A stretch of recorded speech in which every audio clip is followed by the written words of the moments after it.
Porkins Policy Radio, offering a unique perspective on everything: geopolitics, culture creation, the reality of the world we live in.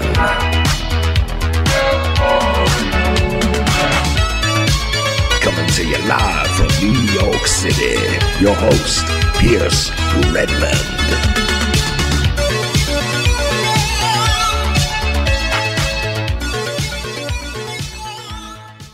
Okay, everybody, welcome back to another episode of Porkins Policy Radio. As always, I am your host, Pierce Redmond, and you can find this show here at American Freedom Radio, AmericanFreedomRadio.com, as well as on my website, which is PorkinsPolicyReview.com. And of course, you can find this show on a host of other networks on Friday nights. You can also find the show on Saturday nights on KYAH out in Utah, AM 540, and of course on iTunes, Stitcher, TuneIn, and YouTube. Well, it is Boxing Day, and we have a special sort of Boxing Day holiday show for everybody, and it's also going to be kind of like an end of the year special where we talk about all the sort of interesting stories and craziness that's been happening. So it's going to be a little bit more laid back, slightly fun. I hope that people have had a good Christmas and are enjoying a day off, and maybe a little hungover, a little worn out from the holidays and family. But this will be a fun episode to relax to.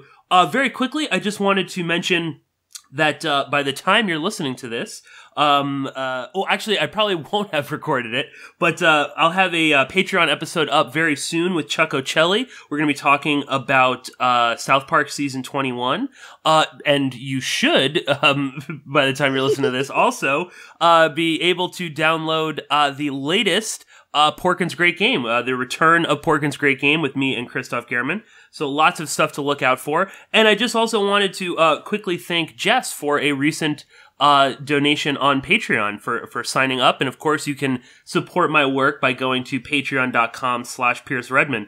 But enough of me rambling. We are joined by our very good friend, frequent guest on the show, friend of the show, Tom Secker of course, of spyculture.com. Tom, how are you?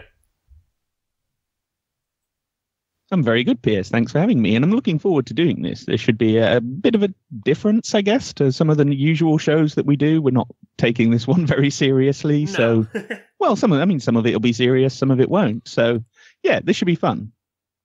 Yeah, absolutely. And we wanted to do something, like you said, a little bit fun, a little bit different. And I kind of actually like. I've done a few sort of like end of the year episodes in the past, and they're kind of fun. And they're also very easy to record as well. So, it's good. But Tom, we wanted to, I guess sort of talk about, we broke this up into different sections, but we wanted to talk about like our favorite news story, the most overblown news story, favorite film and stuff like that. So, why don't we kind of get right into it? And, I'll throw it to you, first, but, what was your favorite news story of the year? There have been many, of course, some odd ones and stuff like that. But what did you pick for your favorite news story? Well, my favorite, which isn't a very important story, well, no, it's not a very important story, was one from a couple of months back. It was this dog that got fired by the CIA. I don't know if you saw this one. I kind of saw it, but I didn't actually read it. But I saw it like on the CIA's website. But so, why don't you explain a little bit about this this poor dog? Okay, so every year the CIA runs a class, like a training school for dogs, bomb sniffer dogs. Effectively, these are they're going to have them as security at Langley and whatever else it is that the CIA use bomb sniffer dogs for, and. Yeah, so they have kennels, they have trainers, all the sorts of things that you would imagine. And this is, I guess, kind of the sweet side of the CIA. It's one of those few things that they do that you kind of think that sounds like, that's quite a fun job. If, in as much as if you had to work for the CIA, you'd quite like the, dog patrol. It's probably quite a nice way to make a living, I guess. But sadly, every year when they have this graduating class of young dogs, some of them don't really want to be bomb sniffer dogs. And so partway through the training, this dog evidently didn't want to be a bomb dog anymore, didn't want to be spending the rest of its life being told what to do by some CIA officer. It wasn't following instructions. She wanted to play. She didn't want to sniff for explosives, was kind of the headline of the story. And so the dog was not fired as such, but removed from the training program and adopted by one of the instructors, who, because this is what they do with the dogs that kind of don't make it, is they end up being adopted by another employee of the CIA, and they get to just go and be a normal dog, I guess. And I just thought it's a very sweet story, and it's also is one I can understand. I can see where the dog was coming from. You know what I mean? It's sort of who would want to spend the rest of their life. I mean, you know what dogs are like. They want to run around sort of jumping in the snow and chasing sticks and barking at postmen. And that's what dogs want to do. That's naturally their way of being, their reason for being, if you like. And so this one, you know, just touched my heart a little bit. And I felt, good on you. I was quite proud of that dog. I sort of, you know, I approved of that decision, that course of action. I approved of that outlook on life. And yeah, I think that was probably my favorite news story of the year. Usually involves animals in some way. I mean, my favorite one from last year was that dog that ran the half marathon and finished 7th and got a medal and everything. And really? Yeah, a dog escaped from its garden, and there was some kind of half marathon being run in the town, and it just kind of got onto the race course and ran half of the race or whatever, and, you know, and ended up finishing quite high up, which isn't that surprising when, you know, dogs are fast. Yeah. So yeah, this is where I'm usually coming from with favorite news stories of the year, and I'm glad that this year it involved not just a dog but also the CIA. Yeah. But what were you thinking of, or what do you make of that? Well, I guess I don't know. In a very cynical way, you know, I when I saw that, I was like, oh, of course, this is like, you know, positive PR for the CIA. You know, oh look, you know, the dog didn't want to do it, so we let him go, and now he has a wonderful home. But I guess it is kind of sweet, and I guess it's good to know that even a dog understands that working for a clandestine intelligence agency is probably not the best line of work. And I guess it just kind of made me wonder, you know, like what the other jobs that dogs have at the CIA. Again, if I was going to get kind of dark, I would assume they're probably pretty scary. Sort of, you know, I don't know. I mean, you mean like the dogs in Zero Dark 30? Yeah, or like Abu Ghraib or something like that. I know. We said this would be a more upbeat episode, and we've already strayed into torture and stuff. But yeah, that's for yourself. You're the one who's taken us in that direction. I was trying to be upbeat and fun, but. Yeah, no, I guess, I like that story too. It's like a nice, like you said, animal stories are always great. So yeah, do we have a name for the dog? I can't remember off the top of my head. No, it's all on the CIA's website. I mean, they did announce it, and you have to think that's partly a PR move on their part, I guess. But at the same time, it's quite a nice little story. As far as stuff, I mean, I follow the CIA's news feed quite closely. I read everything on there, and it's certainly this was a better story than that time when they accidentally left some explosives on a school bus. I don't know if you remember. You remember that one? That was really quite worrying, to be honest. How did they even do that? They were using the school bus as during one of their training exercises when they were, you know, using bomb sniffer dogs and trying to find, you know, tests, see if they can find the explosives on the bus, that kind of thing. And somehow, I don't know how, they left a block of plastic explosive on the engine, and it wasn't found until several days later when it had, you know, been driving kids to school and back for a few more days. I mean, chances are the explosive was never going to go off. Plastic explosive isn't that easy to set off, but still, it's like, you know, how does that happen? That would have been a PR disaster if it had gone off. Well, if it had gone off, would they have even admitted it? Yeah, or would they have blamed it on some random jihadi or whatever? Right, yes. Definitely.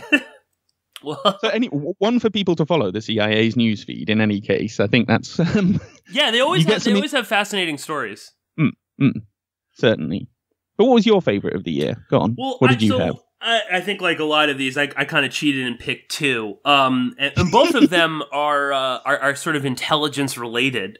I guess not too surprising. But my top one, and I think we had chatted about this in some emails earlier, has got to be the sonic weapons in Cuba. And this is a story that we covered, I don't know, I think a few months back when it was first when it had gotten kind of picked up by the mainstream media. But this is, of course, about these diplomats in Cuba, aka CIA agents, American and Canadian intelligence, and they, I don't know, this was like over the course of several months, they started suffering all sorts of like weird hearing loss symptoms and headaches, blackouts, things like that. And this was supposedly linked to some sort of a sonic weapon that was being targeted at these people, either in the embassy or perhaps at their homes in Havana. And this eventually led to almost all of the diplomats being sent home. And it became a pretty, or maybe not big, but a pretty major scandal in the intelligence world. And of course, we hypothesized that this might actually be the Russians that were doing this in order to, I guess, disrupt Cuban-American relations. But yeah, I don't know. I just love this story. I love that it's so wacky. I was just looking it up the other night to see if there were any developments, and of course, Snopes, said that this was completely false, that it didn't really happen, that there's no real proof that there are sonic weapons that do this, which is, I mean, total BS. There definitely are sonic weapons, and even in like the CNN article that covered it, they talk about, yes, this technology does in fact exist. So yeah, I don't know. I just like love that story. I love that it's like sort of spy versus spy. I don't feel too bad about a bunch of CIA agents being attacked with a sonic weapon. That doesn't really ruffle my feathers too much. No, my only concern is if that, like some random people kind of got caught in the crossfire, if you're with me. I mean, it's one thing to go targeting CIA agents. It's another thing to go poking sonic weapons around in Havana. I mean, you don't know what you're going to do. So whoever's behind it, I think maybe being a bit kind of stupid. But I guess, I mean, we haven't heard any reports of like just random Havanan citizens, suffering and the from story this. Is so more or less died down completely. Which is seriously, interesting. Snopes said that this didn't happen. Yeah, I mean, don't quote me on the specifics, but when I looked it up, it said it was false. And I can't really be bothered to read a whole Snopes article, to be honest. So, I didn't check it out too closely. But yeah, they had a whole bunch of reasons and whatnot for why this couldn't have happened, and which I don't know, just made me kind of hate Snopes even more, because this definitely did happen. Or at the very least, it's one of the most elaborate media hoaxes concocted by the U.S. government in Cuba in some time, I would assume. But yeah, I don't know. I love that story. I think it's just like a wonder. It also just sort of like, I don't know, the excitement of like the Cold War. I know that sounds kind of flippant, I guess, but no, I know what you mean. It's kind of harkens back to the 60s and the 70s, kind of the good old days. Yeah, exactly. When spies were spies, and they fought each other with crazy sonic weapons and things like that. Well, and if they have concocted that story, which admittedly is a possibility, I mean, they're the only source for the information, right? It's not like the Cubans have confirmed this in any way or anything. This is a story that's come from the US Embassy. It's come from the State Department. So it's possible they've made it up, but it's a weird thing to make up if they have done. Yeah, I don't know what they would gain from that. If you're going to fabricate a story about, your spies in Cuba or just your embassy in Cuba being under threat, you'd come up with something a bit more normal, I guess. Yeah, like they killed somebody, or at least someone disappeared or whatever. Blackmail. All sorts. There's a lot more kind of mainstream kind of stories you could have invented here. So I think the weirdness actually suggests it's probably true on balance, to my mind, anyway. No, totally. That was my initial thing, was like, this is too bizarre to be fake. Like, it has to be real. There really is some sort of, I don't know, sound gun that the FSB or some, maybe Cubans, I still think it was probably the Russians, that they have that can cause hearing loss. And in some of them, they were reporting like minor brain damage. It's just kind of scary that technology is out there. But I also, as I said, I had another one, and this one is, as I said, also spy related, and is a bit weird. And I I think you're probably somewhat familiar with this, Tom, because this, like these sonic weapons in Cuba, this also comes from a favorite site of ours, intelnews.org. And this is this is ongoing investigation into Luxembourg's former prime minister, Jean-Claude Juncker, and his role in concealing a spy scandal that involved the Luxembourg's intelligence agency, the SREL, and their wiretaps and secret files on 13,000 citizens and residents. And they're also the former head of the SREL is even alleged to have recorded some sort of, secret conversation between him and Juncker that is, I think, about the spy scandal, but also something else that they haven't really revealed to the public. And this eventually led to the prime minister having to resign. It became this a huge scandal in Luxembourg, and probably only huge to people like us. In this investigation that's going on, they also found out, or there's some claim that the Grand Duke of Luxembourg has been a longtime trusted MI6 informant as well. And for people that don't know, Jean-Claude Juncker is the current European Commission president. So there's all these pictures of him and Theresa May, talking about Brexit. And while he's negotiating Brexit, he's also being investigated for spying on, 13,000 is not that much, but in Luxembourg, that's probably a huge amount of people. That's what I was going to say. 13,000 doesn't sound like that many, but in Luxembourg, that's still quite a substantial percentage. And it's like, who were these 13,000 people and why were they spying on them? Well, totally. What happens in Luxembourg? They don't have political radicals in Luxembourg. It's about the most kind of boring, stable place anywhere on earth. Well, full disclosure, I have a weird fascination with Luxembourg, and always have since I was a little kid. I remember looking at a map of Europe and seeing this little tiny speck on the map, and I just love the name Luxembourg. It sounds sort of like lummox. And of course, for people that don't know, Luxembourg is a huge cycling country, lots of famous cyclists. Again, partly why I've always had a fascination with it. But it's just this amazing. I think my guess is that while there aren't political radicals, there are certainly lots of money laundering activities in Luxembourg, and I assume that's part of what this is about. And when they were investigating the prime minister, there were also allegations that he used Luxembourg or some bank in Luxembourg to funnel money through some sort of Spanish intermediary to a Russian intelligence agent or something like that. And the interesting thing is that it's not just citizens, it's also residents of Luxembourg. So that could be foreigners, businessmen living in Luxembourg as well. So I assume that this had something to do with money laundering or something like that. But I don't know. I guess it struck me as just one of those bizarre, weird little stories. And then it kind of makes you remember that Luxembourg exists and that obviously they have some influence if he's head of the EU essentially, what is the European Commission? It's part of that whole structure. Yeah. I'm not entirely sure what you would define the European Commission as, but yeah, sure. It's part of the whole EU government structure. And that, what else do you do when you're a successful politician in Luxembourg? Yeah. It's I guess that's the next logical step for you. But I know what you mean. It is this kind of funny little country that most people forget is even there because it is so kind of tiny and never gets in the news and so on.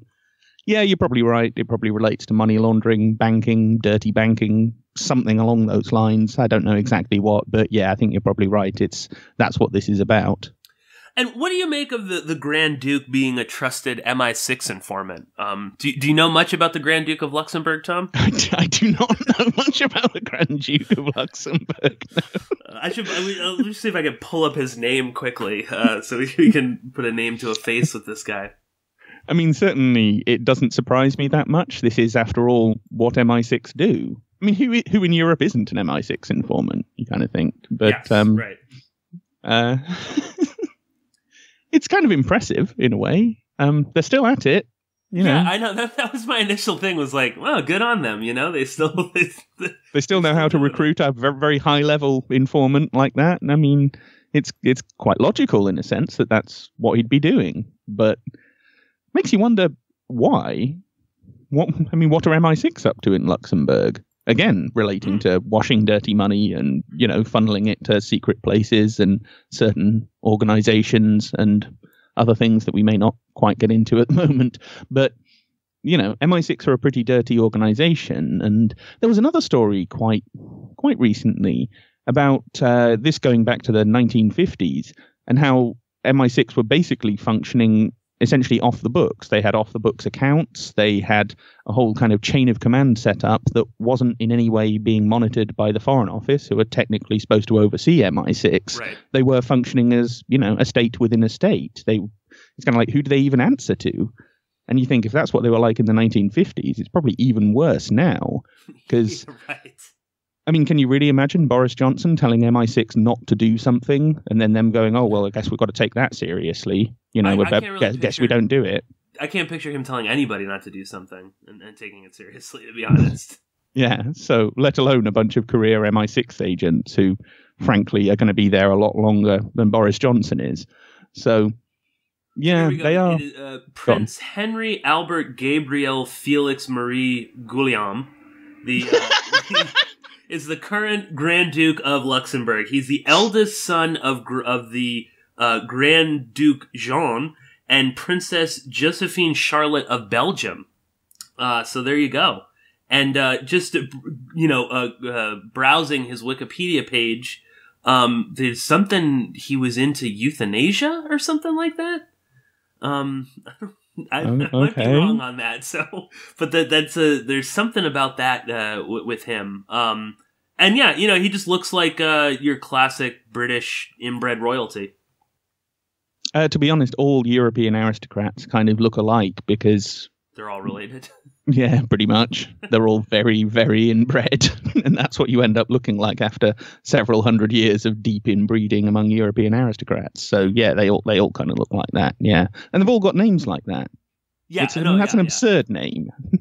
Yeah, totally. I know. I wish we had like a big family tree. We could see if they're related to the Queen of England or something. I mean, I'm sure they are on some level. I'm sure if you go back, a couple of generations, you'll find some kind of cross link between them. I'm absolutely certain of it. You know.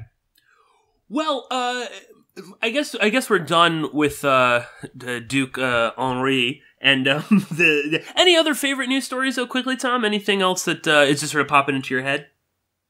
Only the one that I sent you the other day about apparently The Rock is planning a presidential run in 2024, which to my mind is long, long overdue. Yes. I've been saying since Bush won, at least, that The Rock should run for president. You know, back when he was just a wrestler, before he even became a kind of movie star and all the rest of it. Right. I was saying, this guy, he should run for president. People would vote for him. Who doesn't like The Rock? That's the sort of stupid thing. It's like everyone vote for him, and not jokingly either. Well, it's worth a punt, isn't it? At this point in time, it's not like the major parties are coming up with anyone that's remotely inspiring. So, roll the dice. No way he'd be worse than Trump. No way he could be worse than Clinton. Yeah. So, yeah, why not? I mean, I hope he does run for president, and if for no better reason than it'll make fascinating television, I hope he wins. I've got no idea whether he'd actually make a good president in a sort of political sense, but how bad can he be? I mean, you've had much worse, sort of less likely presidents in a way. At least the man's kind of charming and seems to have some degree of principle to him. Yeah. More so than most celebrities. He actually just seems like a guy who knows who he is. He's quite confident in who he is, and kind of likes performing, likes messing around on camera and making people laugh. And that's okay. It's not the most deep and meaningful thing to do with your life, but it's a lot better than being, well, you name it, a big pharma executive, whatever the fuck else he might have decided to do with his life. So, yeah. Yeah, no, why not? There's something a bit admiral in all of that. You know, he also, it's 2024, right? And is when he says he's going to run. And that's because, in part, he's, still working on Fast and Furious movies. I think that's because he's probably got the next 3 years of movies lined up anyway. So, it'd be a bit difficult for him to extricate himself from that world at short notice. I mean, these Hollywood actors, and he is, he's big. He does a lot of movies as well. He's in like 3 or 4 movies a year. Yeah, both good and bad. Don't get me wrong. There are some terrible rock movies, including Baywatch, which I thought was fucking atrocious. Quite entertaining, but, atrocious. So, I can only guess he's leaving it to then for career reasons rather than political reasons. Although there are a number of other celebrities who said they'll have a punt in 2020. So watch this space, maybe? I don't know. Well, if you thought Baywatch was bad, have you seen this trailer for Rampage that he's in? Oh, what are you on about? I'm really looking forward to Rampage. Oh, really? Oh, I don't. Yeah. But did you ever play it's such a bad video game. I never played the game, no. Yeah. I was laughing out loud when I saw Star Wars recently, and that was one of the I think it was the first trailer that played, and I was laughing out loud where he's talking with George, this giant gorilla, and I couldn't quite tell like what the hell was going on, and I turned to my friend Howie and I was like, "What in the hell is this?" And he was like, "Just wait." He's like, "You're gonna know what it is." And then I guess there was like the dinosaur or whatever lizard monster, and I was like, no way, this can't be. And then it was, Rampage. So yeah, I don't know if I'm too excited about that one.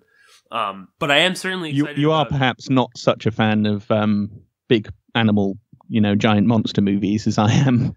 I will watch anything with a giant monster in, to be honest. And that has meant watching a lot of bad movies over the years. I wholly hold my hand up and admit that. So it will probably be bad. Don't get me wrong, but I am still looking forward to it.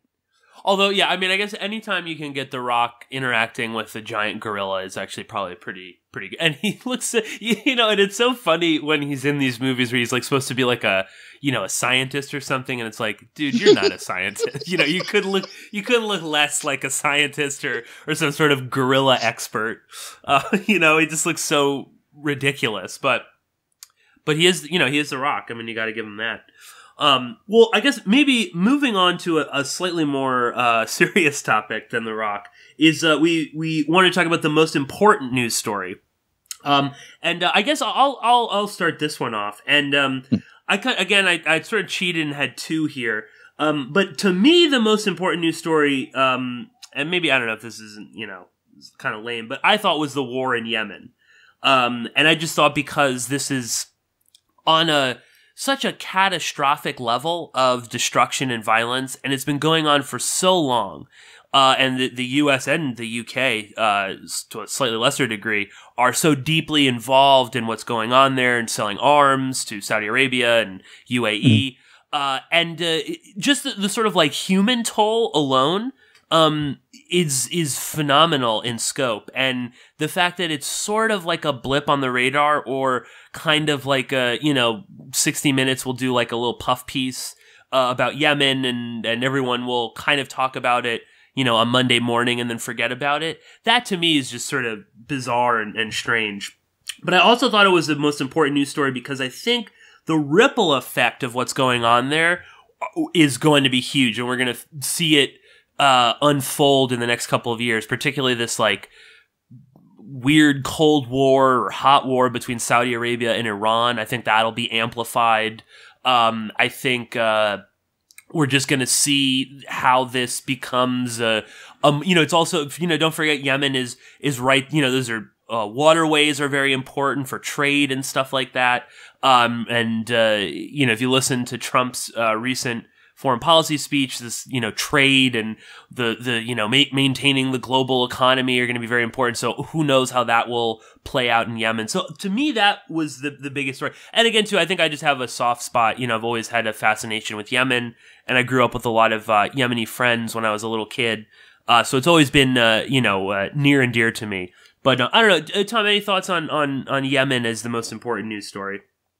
Well, I mean, I agree. It's certainly a very important one, and one that has got a glimpse of the coverage that it should have got. I mean, you brought it up. Both our countries are kind of deeply involved in this in various different ways, but perhaps most importantly or most distinctly, it's in our medias just conveniently looking the other way. Mm. If this was Iran attacking Yemen, oh yeah, it'd be everywhere. It would be the news story week after week. Oh, we've got to do something about this. We've got to confront those evil Iranians.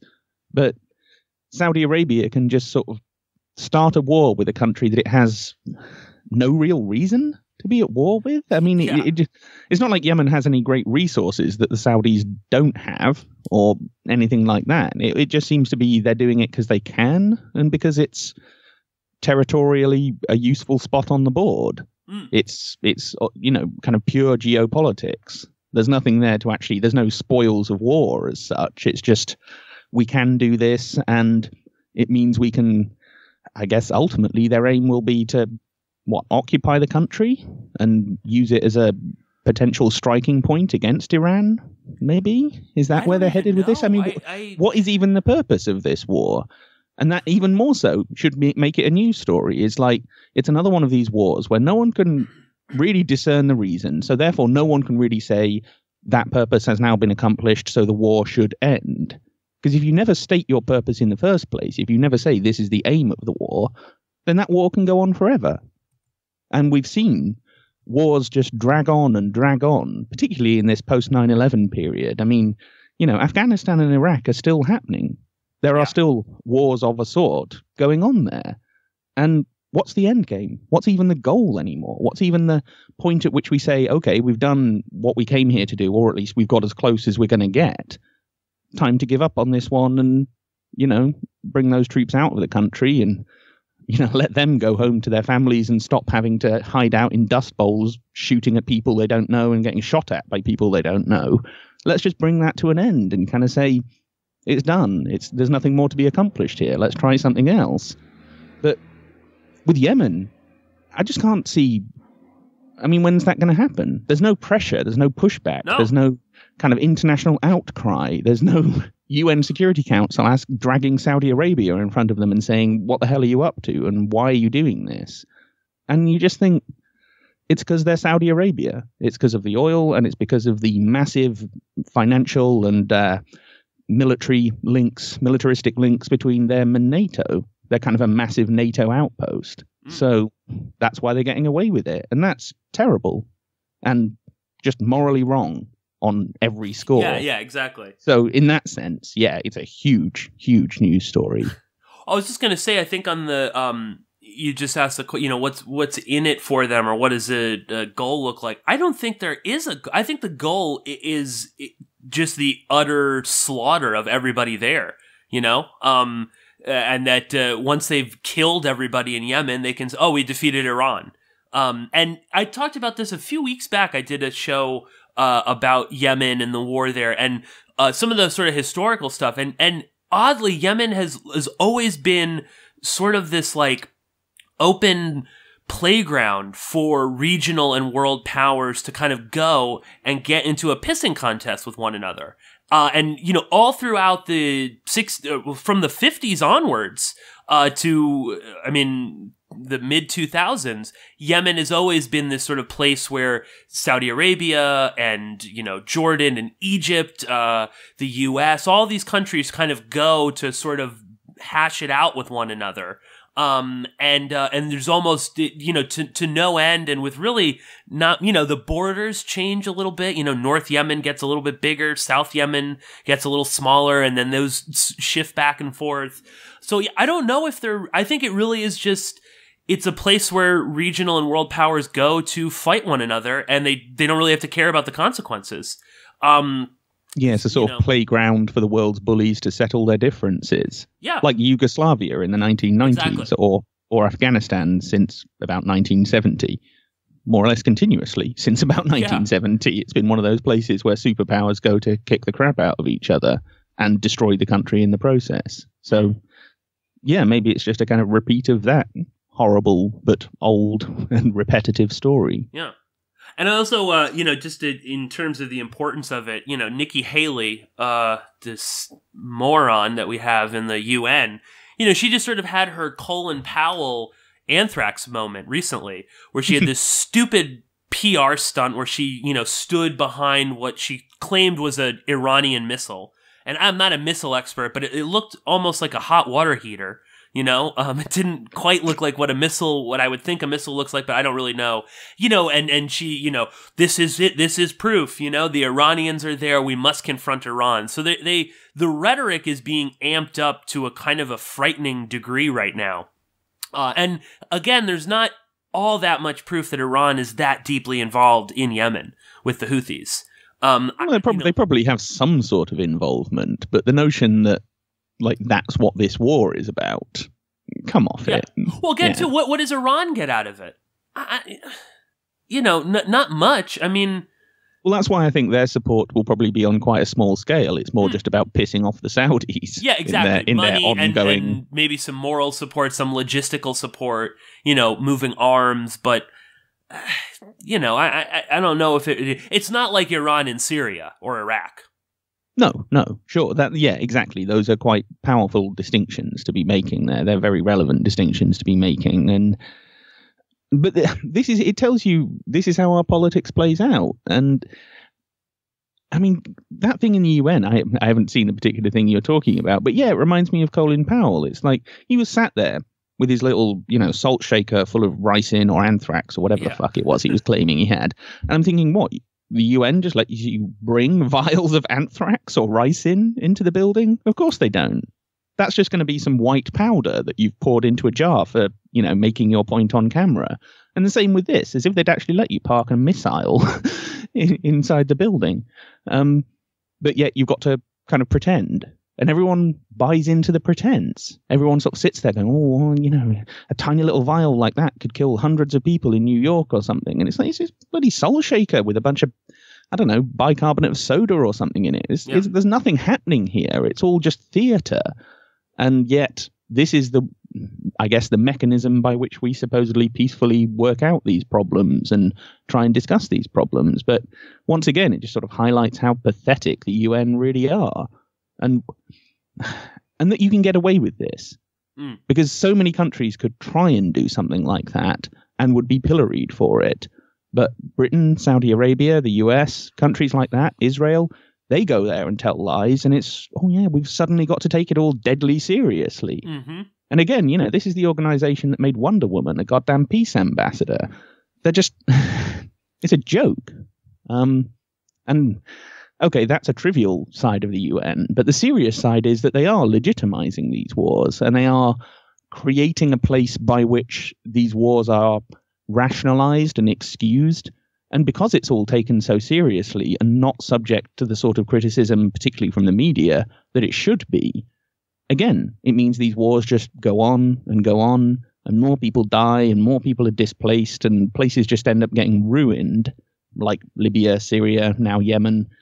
And you just think the repercussions of this aren't going to be small, not just for the people on the ground, but for people in that part of the world for years, potentially decades to come. That's actually what's at stake here. And that so often just seems to kind of get forgotten behind all the theatre and all the nonsense. And so, just to reiterate, a very important story and one that has got nowhere near the coverage and nowhere near the amount of critical coverage that it's deserved.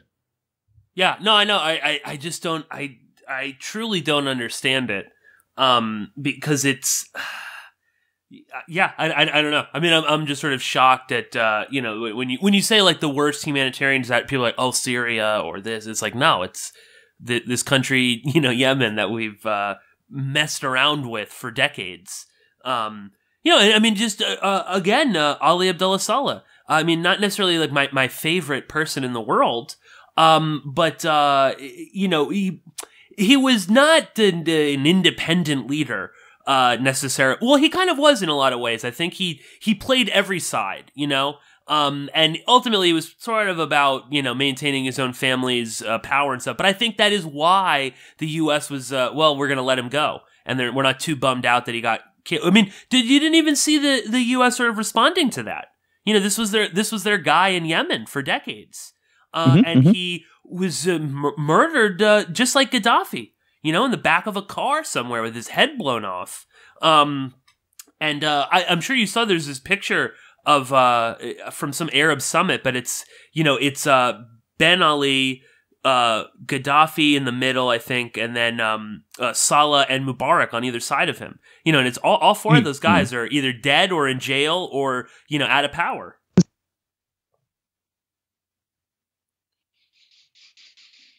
Oh, Tom, did I lose you there? No. I'm just sort of all and thinking, yeah, who'd be a leader of one of these countries at this point in time? I mean, regardless of what you think of these men, and I imagine most of what most people are thinking of these men is the same as what I think of them, it's still like some of these countries weren't half bad places to live. They certainly weren't before we went crashing in there, or one of our allies went crashing in there and started ruining the place. That certainly, it's I can't remember the comedian who made that joke, but it's like, for all this nation building we talk about, none of our foreign policy actually results in a built nation. Yeah, it results in the opposite. It results in a broken, failing nation. And so, at this point, you have to think they either don't care or it's entirely deliberate. Or, a mixture of both. This isn't accident. This isn't imperial hubris.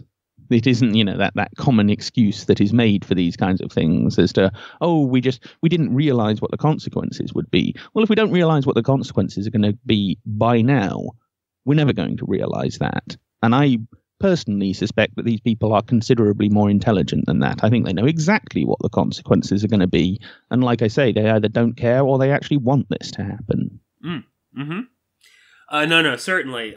So yeah, definitely an important news story, people. And I think it's going to be important in next year, even more so than it was this year. So, I hope people kind of pay attention to that. Tom, what was your most important news story of the year? Well, I guess, along similar lines, the one I was thinking of was, I don't want to phrase it quite as simply as this, but the destruction of ISIS in Syria and in Iraq.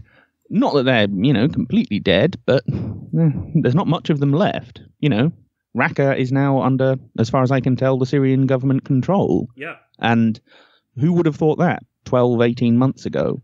I remember when we were discussing this, probably in one of our Homeland episodes, saying, how does this come to an end?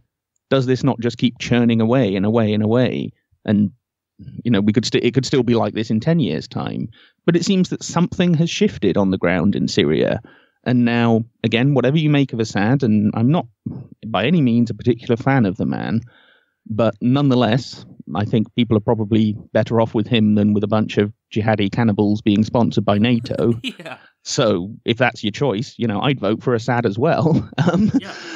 So, it seems that they're actually getting some kind of forward momentum, that some sense of stability and law and order is actually being restored to some parts of Syria.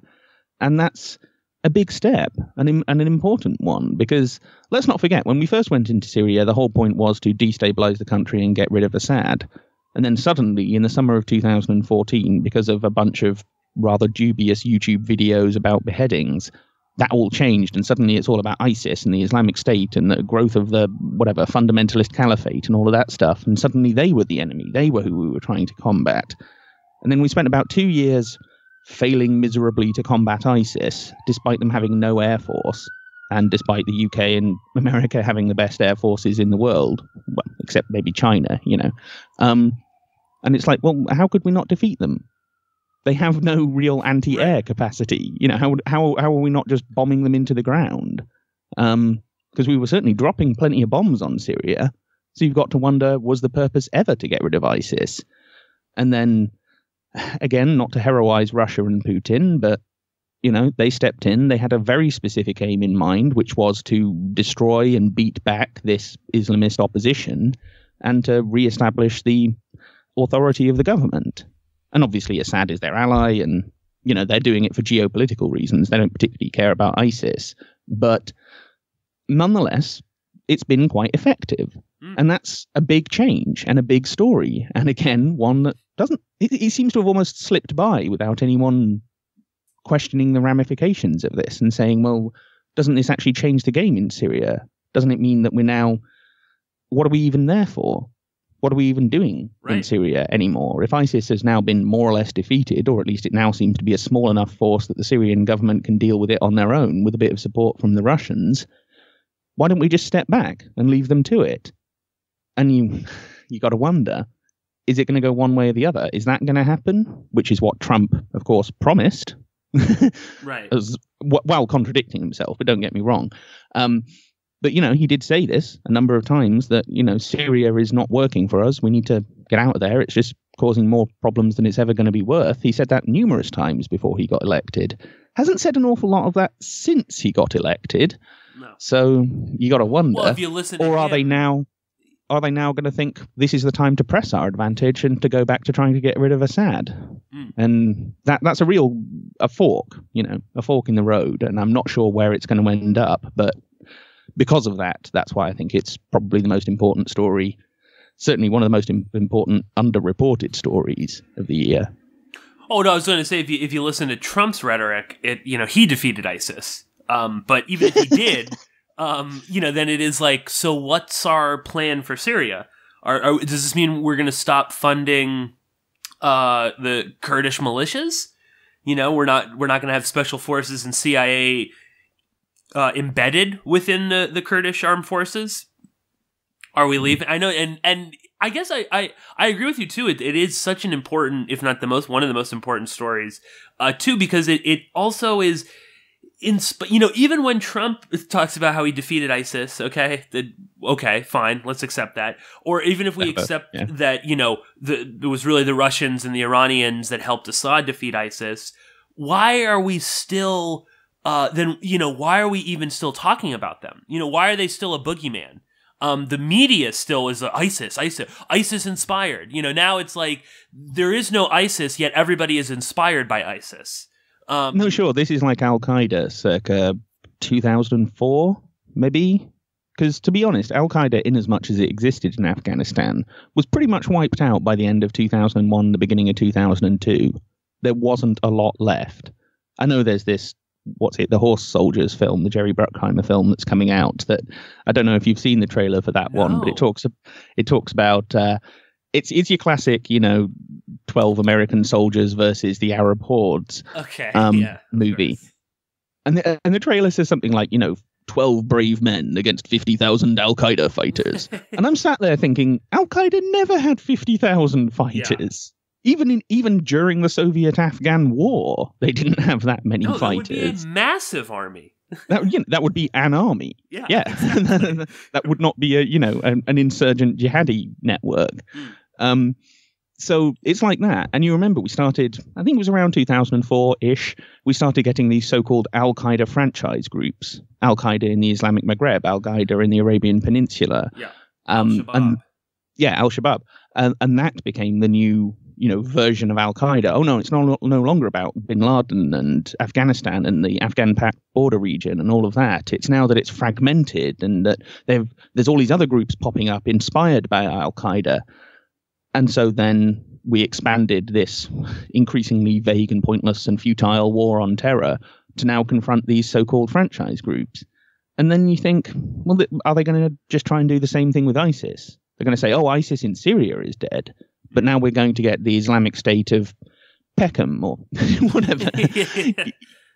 I have a feeling that's where the media coverage is going, because that story kind of came and went so quickly that no one really said, oh, well, if they're dead, do we not have to worry about them really so much anymore? If it's just now a bunch of kind of pathetic jihadis slowly getting bombed to death by the Syrian government and getting shot by the, Kurds, Iranians, Hezbollah, whoever, then they're not really a big security threat. They're not a national security concern for the US and Western Europe.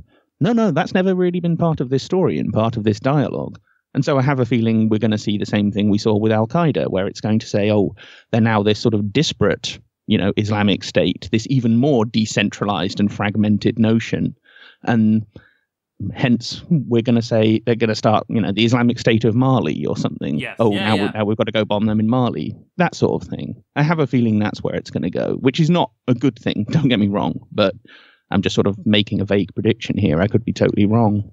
No, I agree with you. I think, it's funny. I think that is probably what's going to happen, because they're not going to get rid of Islamic terrorism anytime soon. That still has to, whether real or imagined, or how much of it is sort of poked and prodded by the U.S. imperialist government or whatnot, but that will still exist, and they'll still need somebody. And I do think it's going to become more. I mean, that was one of my sort of predictions with Yemen. I mean, who knows the vacuum that's created by this war there?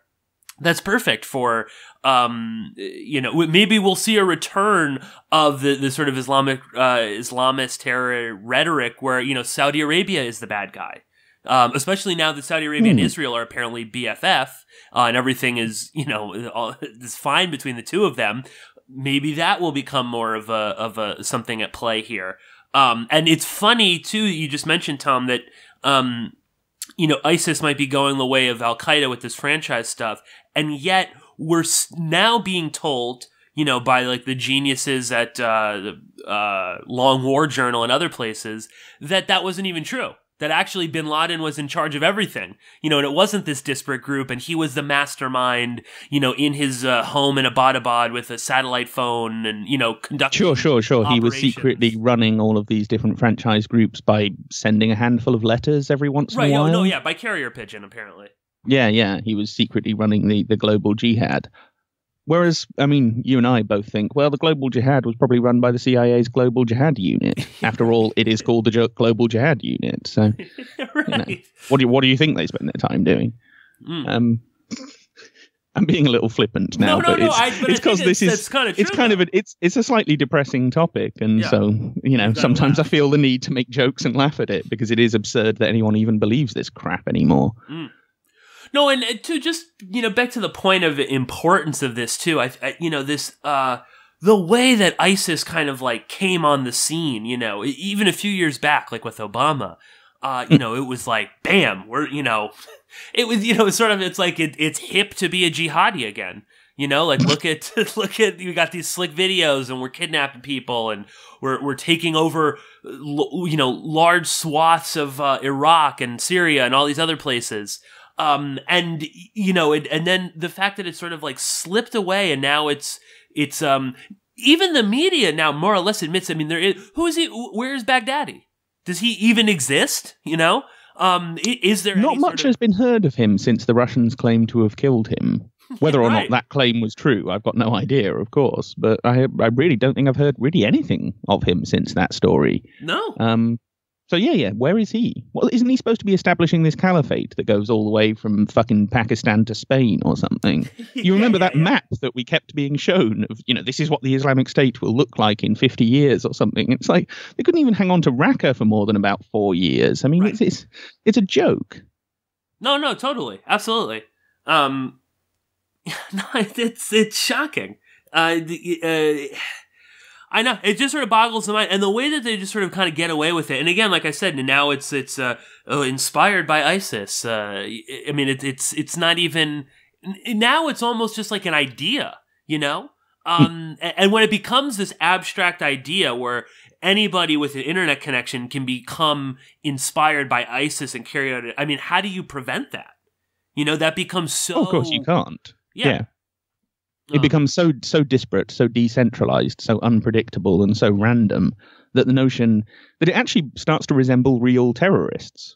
Yeah. You know what I mean? In as much as there are terrorists in the world, they are mostly a bunch of disparate, random people who've somehow become radicalized or pissed off about something enough to commit criminal violence. I mean, that's all a terrorist really is when you break it down.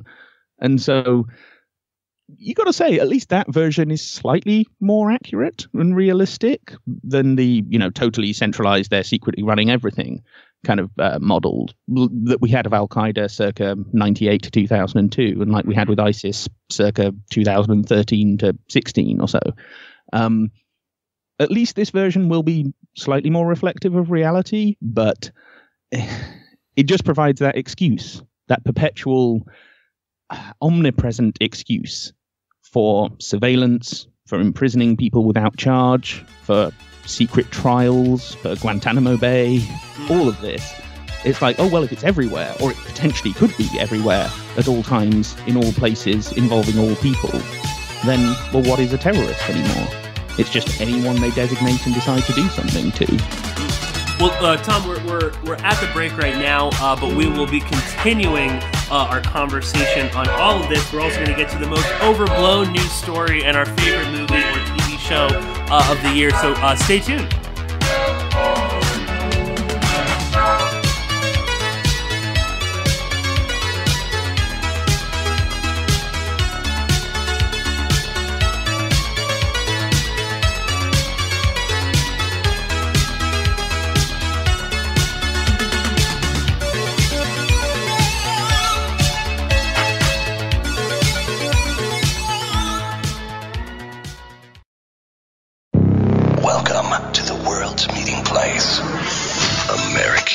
It's practically narcotics. Freedom. Oh, yes. I like very much. Radio. You're an American institution. American Freedom Radio. Since the beginning, civilizations have risen and fallen. Rome, ancient Persia, Mongolia, Britain, and now America.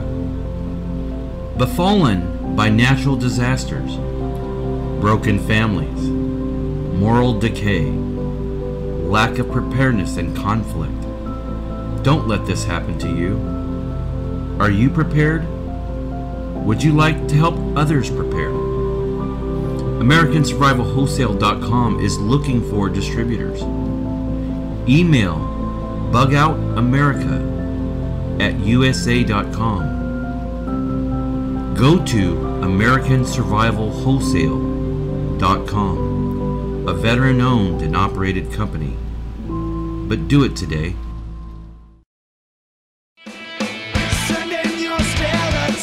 And I hope people support American Freedom Radio. And I hope people vote with their dollars and really understand the value of having American Freedom Radio. Because that's my family. If you love me at all, Jack Blood, support American Freedom Radio. Like, my family has literally disowned me in American Freedom Radio. Danny and Don and those guys, those are my actual family. So please support these guys, because they have all the technology, they have all these great things that they're going to do, but obviously they can't do it all by themselves. So not only would I like to see you support them, I'd like to see you retweet them and repost them and really get involved and get on the bandwagon, so to speak, on doing that do-it-yourself promotion, because they're a do-it-yourself radio network, and we just need that so much. And when we're not invading some sovereign nation or setting it on fire from the air, which is more fun for our Nintendo pilots, then we're usually declaring war on something here at home. Did you ever notice that about us? We love to declare war on things here in America. Anything we don't like about ourselves, we declare war on it. We don't do anything about it. We just declare war on it. It's the only metaphor we have in our public discourse for solving problems, declaring war. We have to declare war on everything. We have a war on crime, the war on poverty, the war on litter, the war on cancer, the war on drugs. But you ever notice we got no war on homelessness? Huh? No war on homelessness. You know why? There's no money in that problem. No money to be made off of the homeless. If you could find a solution to homelessness where the corporate swine and the politicians could steal $2 million each, you see the streets of America begin to clear up pretty quick. I'll guarantee you that. I will guarantee you that. You're listening to AmericanFreedomRadio.com, the network who perseveres in delivering intelligent debate, constructive dialogue with true independence. The freedom to broadcast the truth is not free at all. So what is American Freedom Radio worth to you? The empowering information with fun, honest and pure integrity behind it provides an example to follow. Friendships to flourish with the moral altruism that pulls no punches. The hosts sacrifice and show remarkable discipline in their duty to deliver quality radio in service to the community with strength, wisdom and loyalty. The founders of AFR wish to thank you personally for sharing your views and insights to make the best radio and alternative media. Now it's time for you to give something back and play a vital role in the future of America. Be as generous with us as we've been with you. Click on the donate banner at AmericanFreedomRadio.com or volunteer by emailing AmericanFreedomRadio@ymail.com. Vaccine, psychotropic drugs and artillery batteries not included. Launch sequence initiated. We're now in the approach phase. Everything looking good. Control is good. 5, roger, copy. 3, 2, 1, engage.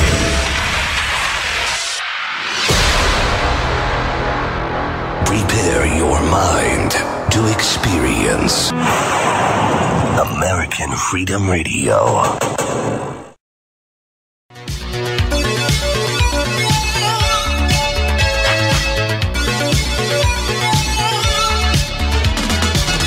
Porkins Policy Radio, offering a unique perspective on everything: geopolitics, culture creation, the reality of the world we live in.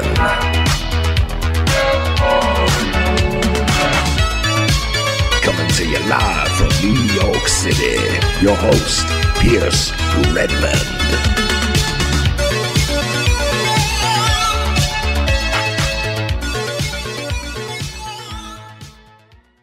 Okay, everybody, welcome back to Porkins Policy Radio. I am your host, Pierce Redmond. If you are just joining us right now in the second hour, we have been speaking with a good friend of the show, Tom Secker, doing a bit of a Boxing Day holiday special, talking about our favorite stories, our most important news stories, all of that good stuff. Tom, I know I keep saying Boxing Day, and I assume that everybody in the U.S. knows what Boxing Day is because it's on all of the calendars.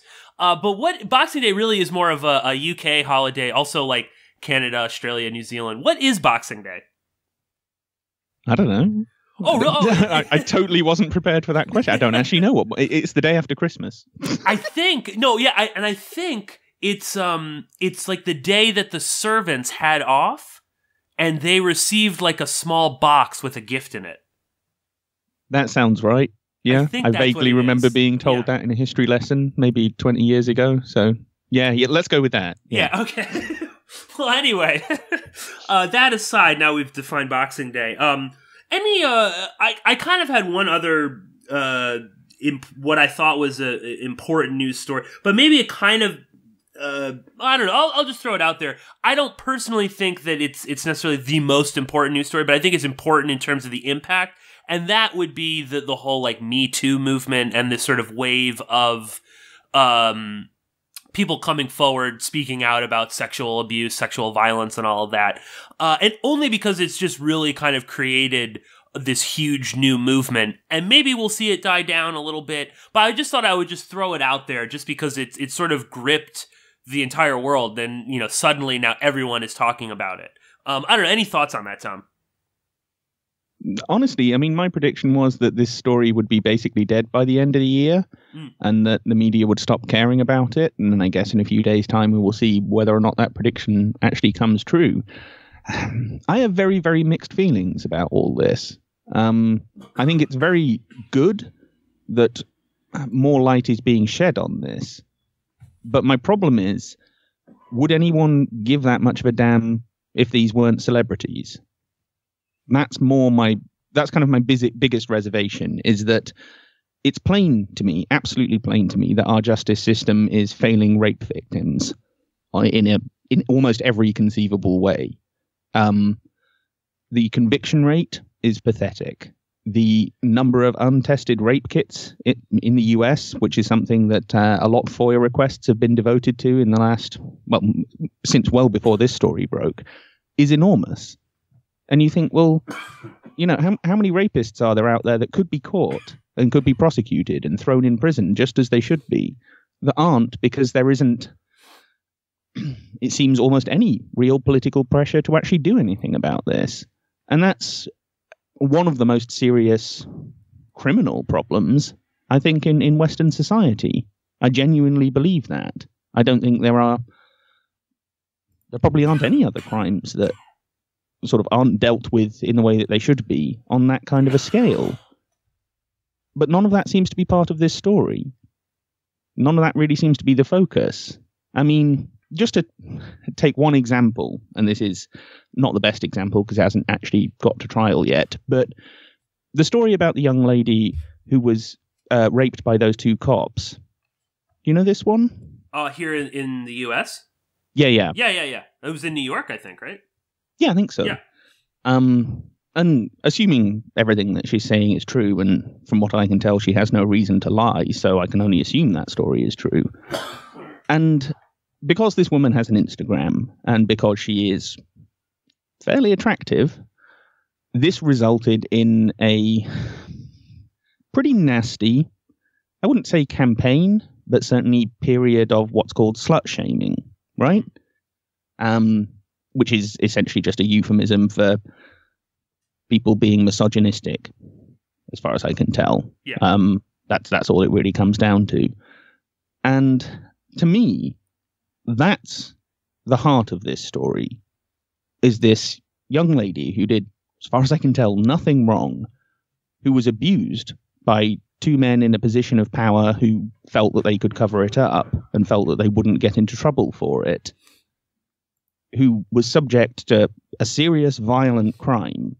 No dispute that, you know, if her story is true, she was subject to a serious violent crime, a crime that is far more important than a lot of crimes that get on the news.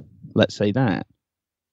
And yet the media coverage is about this petty falling out between Rose McGowan and Meryl Streep. Yeah, I know. And that's why I think this thing is kind of starting to eat itself, is that because it was about celebrities, because it was presented as a scandal rather than a series of crimes that needed to be addressed, because it threw in everything from someone pinched my ass at a Christmas party 23 years ago through to I was gang raped, it meant that what was this even about? Where was the focus in this story? Where was the pressure being applied? And not to sound... No, I'm going to sound cynical. I read recently about a so-called like Hollywood panel of people who are setting up some kind of informal commission to look at this problem and try and do something about it. And one of the forerunners of this was... what's the name? The president of Lucasfilm, Kathleen... Kennedy. Yeah, Kathleen Kennedy. And I was thinking, Kathleen Kennedy is extraordinarily rich. She's in charge of a multi-billion-dollar film franchise, which is one of, I guess, the two most iconic film franchises of all time. I would say Star Wars and James Bond. She's not lacking power. She is not one of these disempowered women who's being abused by the system. She's not really an appropriate person to be complaining about this. You know what I mean? Mm. And it just came across to me as this is the Hollywood liberal elite's response to this, is to basically put themselves in charge and say, look at what we're doing, aren't we great? And meanwhile, everyone seems to have forgotten about that young lady who was raped by two cops. And I just feel, unless the focus shifts back onto things like that, which it might do, and if it does, that'll be a very good thing. That really will. But if that doesn't happen, and it all becomes about celebrities falling out with each other on Twitter and making proclamations about how wonderful they are for having made proclamations about something, then it's just going to dissipate and nothing will change. And again, I don't want to be depressing about it, but these are very serious, violent crimes. And at the end of the day, we have to not lose sight of that, because that's what matters here. Most of the rest of it is just hot air and allegation and counter-allegation and people guessing at each other's motives and stereotyping and blah, blah, blah, blah, blah. That's the bit that really matters.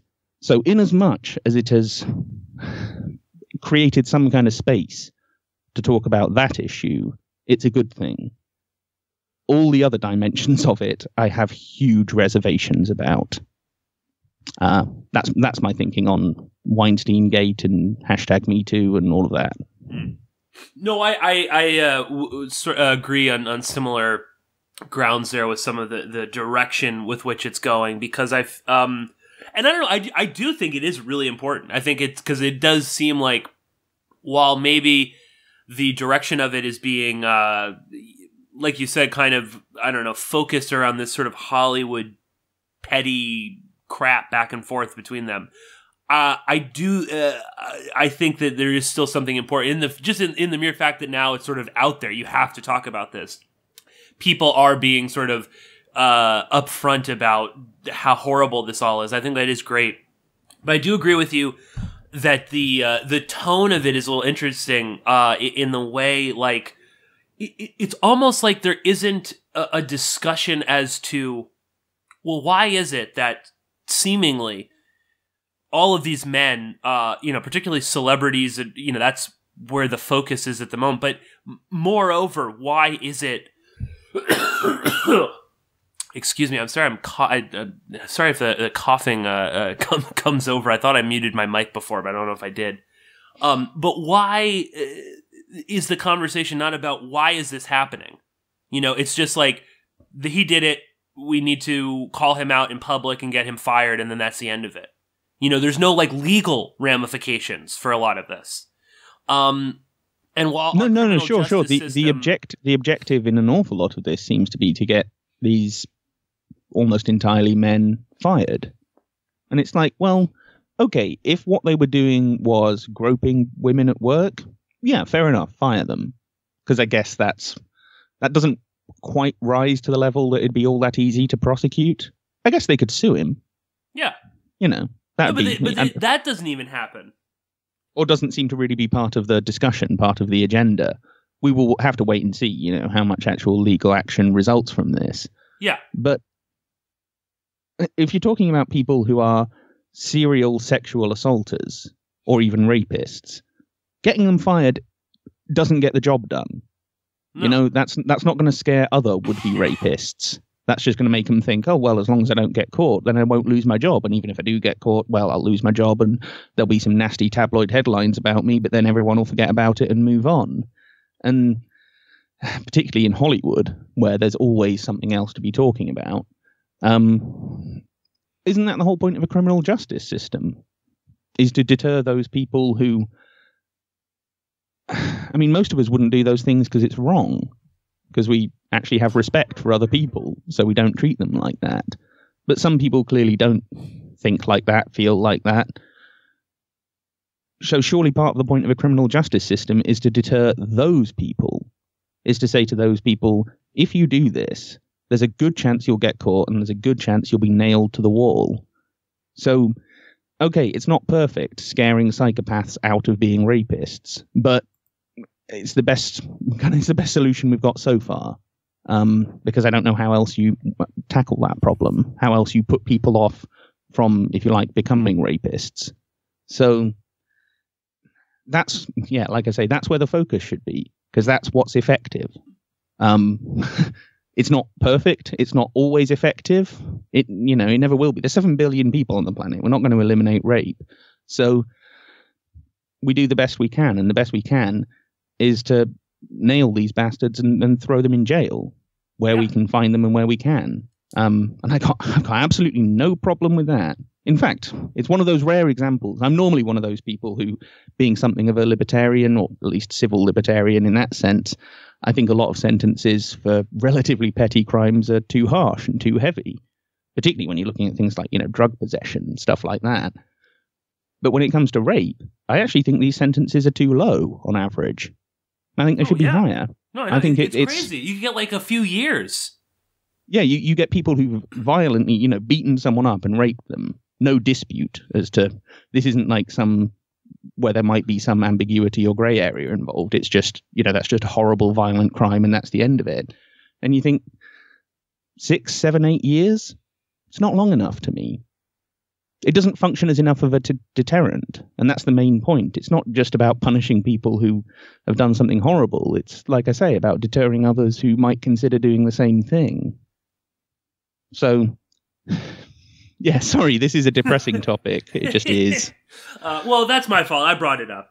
That's fine. It's fine. I'm just saying I don't have any kind of silver lining really to pick out of this. No, nor do I. And I guess I don't know. That's why I still thought it's worth bringing up, because I think it is. There is a huge amount of importance that should be placed on this, and we really should be looking at legal ways to confront this as well. And I don't see that happening, although it is early days in terms of all of this. And I think we should be looking deeper into why this is happening, not just that it is happening. But moving on from this, we also, Tom, we also wanted to talk about the most overblown news stories. Maybe I'll throw it to you to start this one off. But I have two. But what was your most overblown news story? Oh, it has to be Russia-Gate. Okay, yeah. I've got a gate in mind as well. So. Not to downplay this, but I'm just sort of this thing's been going for 16, 17 months. I mean, this started in the summer before the election, right? This accusation that somehow Russia was tampering with the US presidential election, and that's when he started getting the sanctions and the accusations and, committees in the Senate and what have you. And I'm thinking, well, where is it? Where's the beef? Where's the actual stuff where you're demonstrating the Russian state, not just random people in Russia or people who are so-called tied to Russia or connected to Russia, but the actual Russian state did something specific that had a result on the election, that had an impact on it? Where's that? Because, over a year later, I'm still waiting for it. The US intelligence community, so-called community, although it turned out it was actually just 3 out of those, 19 agencies, put their name on this. And they said, we assessed that it was at least the Russian state intention to interfere in the election. They never put their name on saying it actually worked or what the consequence of this was. They just said they were trying to. But where's the evidence? I mean, presumably they said that, and they made that claim on the basis of evidence. So why a year later have we not seen this? And they say, oh, well, we can't reveal investigative methods and so on. But what you're talking about, what you're alleging here, is that a rival superpower manipulated your election. Yeah. That kind of overrides any excuses about, we've got to keep certain things secret. And so I can only assume if they had it, we'd have seen it by now. And I'm the last person on earth who would defend Eric Prince. Don't get me wrong. But I read the transcript of his appearance before the whichever committee it was. And okay, they were chasing up on some Washington Post reporting and asking him about it. And every single time he basically said, there's no story there. That didn't happen. I don't know. Maybe he's lying. Maybe he isn't. It wouldn't surprise me either way, really. Wouldn't surprise me if he was lying at all. But then as it went on, it just descended into farce. It was like you had these people sat there going, oh, well, what other foreign countries have you been to in recent years? Oh, well, I went on holiday to Italy. Well, did you meet any foreign nationals there? Well, I met some Italians, if that's what you're driving at. I mean, yeah, I know. What is this? Yeah. What's the point of all this? When are they actually going to get to what did the Russian state do? Because then you might actually, I mean, you can see a situation where this is still going to be rolling in the run-up to the next presidential election. Oh, totally. And if by that point, let's imagine just for a moment this is true, right? Let's imagine that somehow the Russian state actually managed to get Trump elected. I know that's a gross simplification, but whatever. For the sake of argument. Well, if you don't actually figure that out and do something about it, what's to stop them the next time? Or in fact, don't you have Senate elections next year? Yeah. What's to stop them doing it again? Because apparently America is totally defenseless against this. And a year of investigation can't actually turn over anything of any great substance. What, they managed to get some guys who lied to the FBI? Well, who hasn't lied to the FBI? There's not an awful lot of a story there. So to my mind, that's the most overblown story, because there doesn't seem to be any beef there. Or if there was, we would have seen it by now. And like I say, on the flip side, if somewhere hidden in a cupboard there is some beef, nothing seems to have been done about this. All of those problems are still going to be there when you start electing senators next year and start electing the same president or another president in a couple of years down the road. So the stakes are so high that I just would have thought it would be taken more seriously, which says to me it didn't really happen. Could be wrong. I could be wrong. No, I agree. I agree with you. I think that what began as we're going to look into Russian meddling in the election has now just turned into your everyday corruption trial. I think that if there's going to be anything at the end of the tunnel with all of this, it's going to be that, they were taking bribes or, laundering some dirty money back and forth. I think that's kind of it, which is still important, but it's not, like you said, it's not this, that, democracy is at stake here. I would agree. Well, and I also wonder how much of it that actually involves the Russian state. Well, that's what I was going to say, too. Rather than just rich Russians. Yeah, exactly. Is this, the Russian state as it exists today, or is this, from like a top-down level? Or like you say, are these some Russians that might have connections to the state, or just rich Russians? We know about like George Soros meddling in various elections and different political processes and, supporting political movements and so on. And other billionaires. I mean, Soros is the one that gets all the attention because he's Jewish. But, there are plenty of other billionaires out there doing similar things. Western billionaires I'm talking about. So would it be all that surprising if some Russian billionaires did the same thing back? No, it would not be that surprising to me at all. But that's all it would be, is, some rich ass clowns doing why do they even do it? I guess it's because when you're that rich, what else is there left to do except start meddling in the politics of any country that takes your fancy? So I can totally believe that, and maybe that's where it will ultimately end up. But as with most big news stories, lots of other things get built on top of that and attached to it, and you end up with this thing that so much of it is by implication. Someone with Russian ties spoke to someone with ties to the Trump administration. Right. Well, that could mean anything, really. That literally could mean almost anything. So my eyes are really starting to glaze over with that story at this point. Oh, I don't care anymore. I honestly don't care. I said this recently. Putin could have been in the room with Trump. I don't care anymore. It's just like it's gone. My attention span and patience for this story is just evaporate. Okay, I'll shut up about it then. What were your two stories? Well, I guess, for me, hands down, Pizzagate was the most overblown story. Because this is just... I'd kind of forgotten that even happened. I know, that's what I mean. Exactly, but at the time it was, the I don't know, the sky was falling, it was the end times. This was going to be the moment that everything was revealed, and we finally, destroyed this dark cabal that's been, stealing our children and whatnot. And then, poof, it just kind of disappears. But I thought it was the most overblown too, because so many people, their careers now as quote unquote alternative journalists has been predicated on them milking and using Pizzagate. There's a guy like David Seaman, Mike Cernovich, all of these little right-wing trolls that have popped up and suddenly have tons of money at their disposal.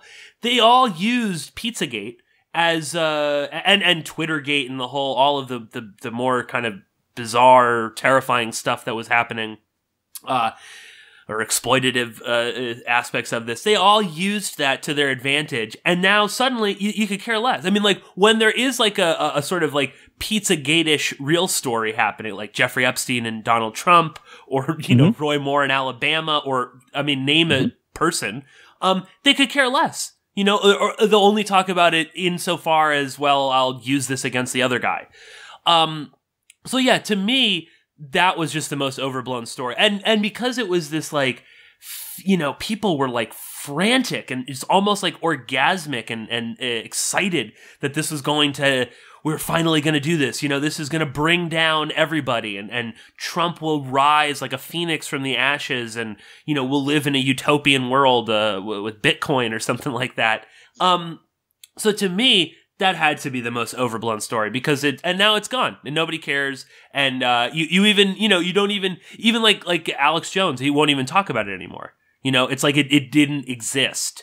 And, that to me makes it just the most overblown story, that you could have these people who now are suddenly like, Twitter celebrities, getting like Cernovich, he gets profiled in 60 Minutes and Vice magazine and New York magazine, all these places.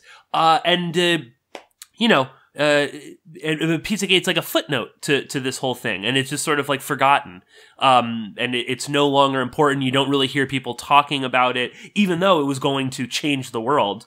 And sort of along that similar vein, I thought the other most overblown news story was this claim that we were gonna, change the world, that we were gonna defeat the deep state. That, and in that, I'll sort of put, the whole Make America Great Again, Donald Trump, Bitcoin, and even Newsbud, changing the media landscape. We're going to disrupt all this stuff and finally take on the evil deep state puppet masters. None of this has happened at all. Oh, no. And No. and this, I guess this idea that was going to happen, as long as you give us money, just keep giving us money, and we're going to make America great again, and we're going to do all these things. So to me, that was kind of the most overblown news story, was the Pizzagate and this, we're going to defeat the deep state or something, as if it even exists in the way they talk about it, and as if you could even do that. But I don't know, that's me. I guess theoretically, you could put these people up in front of a court, if you could even identify them. And if you could even figure out what it is that they're actually doing and who's actually responsible for it. But in as much as you can do that, and with some things you can, that's theoretically possible. Whether or not you could ever actually make it happen, I've got to wonder: has anyone tried? No, but that's back to my point. I mean, these people, were not actually, they don't actually care about putting these people, they want to they think exposing them in a YouTube video is going to change the world, Well, I think I can understand why people thought that in the early days of YouTube. I think it's had a long enough testing period. I mean, YouTube, it was 2004, 2005 it was launched. I think if it was going to happen by now, would have happened by now. Hasn't. Therefore, doesn't work. No. I wish it did. I wish it was that simple, but it's not. Me too. But, I also live in reality, not, a fantasy world. Let me just throw this one out there as just simply as an idea. Crowdfund a lawsuit against someone you have serious evidence against. You actually want to take down the so-called deep state or the so-called powers that be, or what, whoever it is that you think, needs to be taken down. Rather than donating your money to Alex Jones or Sibel Edmonds or any of these shysters, how about, crowdfund a lawsuit? It's got a better chance of success, is all I'm saying. I'm not by any means offering any guarantees. I'm not saying I have a huge amount of faith in the judicial system or in lawyers for that matter. But, it's certainly worth a punt given that 15 years of YouTube videos hasn't done the trick. So if all of that money and all of that time and effort that had gone into all of that had been put into legal action against people that we do actually have pretty good evidence against, then maybe if it wouldn't have brought down the deep state, it might have got them to back off a little bit. Might have scared them. Might have put a cat among the pigeons. And if you can achieve that much, then you've achieved a lot more than a million YouTube videos ever will. Yeah. Well, I think that, the real problem with that is, A, that would actually involve real effort, beyond sitting in front of a webcam and making a video. B, they don't even really have all that, the people that, sort of scream the loudest about this, they didn't even really have evidence, or they don't even have evidence that you could bring in a court of law. You know what I mean? Again, making incoherent videos on YouTube about, this connection to this guy and then that guy. And then it was the, the Jewish mafia that came in here, did this and blah, blah, blah. That's the, you can't bring like that into, in front of a judge and be like, okay, issue the, arrest warrant. Like we've got him. I think, and furthermore, I don't even, they don't, the attention span isn't there for them, it's because they've moved on so quickly.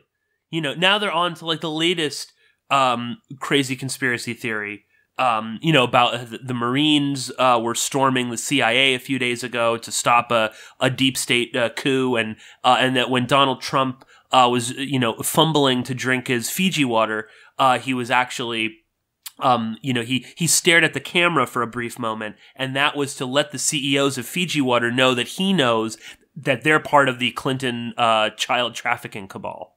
I don't know if you saw that, Tom, but that is now being floated out there. I have not. I'm glad to say I have not seen that, because that sounds like a gigantic waste of everyone's time. Yes. But yeah, so I don't know, maybe enough on, because I'll go. I'll get too caught up talking about. No, we both would. All of that. So we'll move on from the most over, because they don't even need to. We don't need to spend that much time because they are overblown. And I guess we've got we still got a half an hour here, so we can get all this in. Our favorite film and TV show, and I really cheated on this one, Tom. And I actually picked two shows that came out like years ago, but they were new to me this year, so I hope that kind of counts. No, I've cheated on the films. I've got one film that came out this year and one that didn't, but I only saw it this year. So yeah, I mean, we can cheat as much as we like. It's only films and TV. Okay. Well, I guess I actually I forgot to pick a favorite film, but I will on the spot. I'll say that the latest Planet of the Apes I actually really, really liked, which is also old.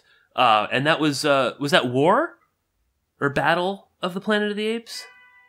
Battle for the War for the... I can't even remember. Like that, yeah. Yeah. Anyway, the third one. Yeah, the one where they have really a war. Great.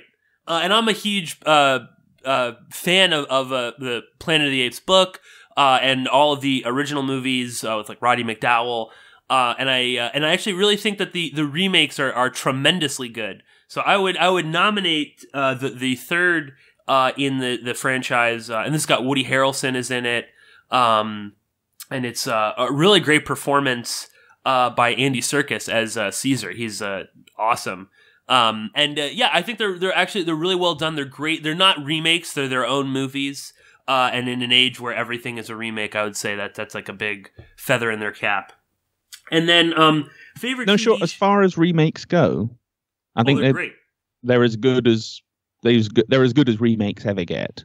They take some of the same basic ideas in terms of whatever you want to identify the key ideas of that, of the books and the earlier films as. They take that, but they update a huge amount. Mm-hmm. They felt absolutely no need to pay any lip service or fan service to the original films. Yeah. There isn't really any kind of, all those usual callbacks and, oh, this is something you've seen before, so everyone applauds. Like I don't want to say it, but Star Wars is horribly guilty of doing that. And I get it. That's what they paid $4 billion for the rights to do. But nonetheless, it's kind of like, if that stuff was just the decoration, if that stuff was just the sprinkles on top of the muffin, I'd say, okay, fair enough. But so far, I haven't seen the Last Jedi yet, but certainly Rogue One and Force Awakens, that was the thrust of it. Yeah. That was the main content of the movie. And I just felt, you've got to move away from that. Set it in the same universe, set it in the same story, but all of that stuff you just don't need anymore. Or at least you just sprinkle it in a little bit here, a little bit there to keep people happy. And yeah, it was beautifully refreshing throughout that whole Planet of the Apes trilogy to see they basically just didn't care about that. They certainly didn't care about the Tim Burton version. No, thank God. Yeah. Sorry, you were going to say favorite TV. Favorite TV show. So I kind of picked two. Again, I cheated, and they are both old and they're both anime, but I couldn't help myself. And the first one is Welcome to the NHK, which I tried to get Tom into, but it didn't quite stick. But that's an anime back from 2006, and it's phenomenally good, in my opinion. And that is... It's basically about a guy who's a hikikomori, who's like a sort of like a weird social sickness in Japan, where people sort of lock themselves in their home and they don't go outside and they sort of shut off from the outside world. And a lot of this is due to his bizarre obsession with conspiracy theories. And the show is very much about how isolation, conspiracy theories, the sort of like problems of becoming, a real person integrated in the world can kind of have a real effect on people. And I say I would recommend it to a lot of people out there in the listening audience, or people who know people that are kind of obsessive about those things, because you see how this affects this young man and how it messes up his relationships with the people around him, and eventually he does sort of conquer this whole fear. But it's an amazing anime. It's got probably my favorite theme song of all time. The theme song is good. Yes. Yeah, the theme song is great. Yeah. And it is now on Crunchyroll. So if anyone out there really wants to watch it, let me know and I can send you a free pass. I don't have that many left, but I could send a free pass and you could binge it for 48 hours. But it is it's just it's also a great anime in that it doesn't, it's not about robots or fantasy world. It doesn't have really a lot of the sort of like cliched stuff in anime. It really is like a human drama, a psychological drama about a young man sort of struggles to find himself and also to sort of conquer these demons and things. And, he imagines that there is this conspiracy with the NHK, which is like the national broadcaster of Japan, that they are responsible for keeping him as a hikikomori. So yeah, I don't know. I love the show. A big fan of it. It was definitely my favorite show that I watched of the year. And then briefly, I'll also just throw in another anime that's really good, Shinseki Yori, which is totally kind of opposite direction. It's a speculative fiction, but it's definitely sort of epic in scope. Great animation, great ending theme song. One of my favorite ending theme songs to an anime. And that is about it takes place 1,000 years in the future, and it's sort of about what happens to a society when psychic powers sort of become ubiquitous amongst everybody. And it's sort of about how in their attempts to create utopian societies over and over again, they sort of fail.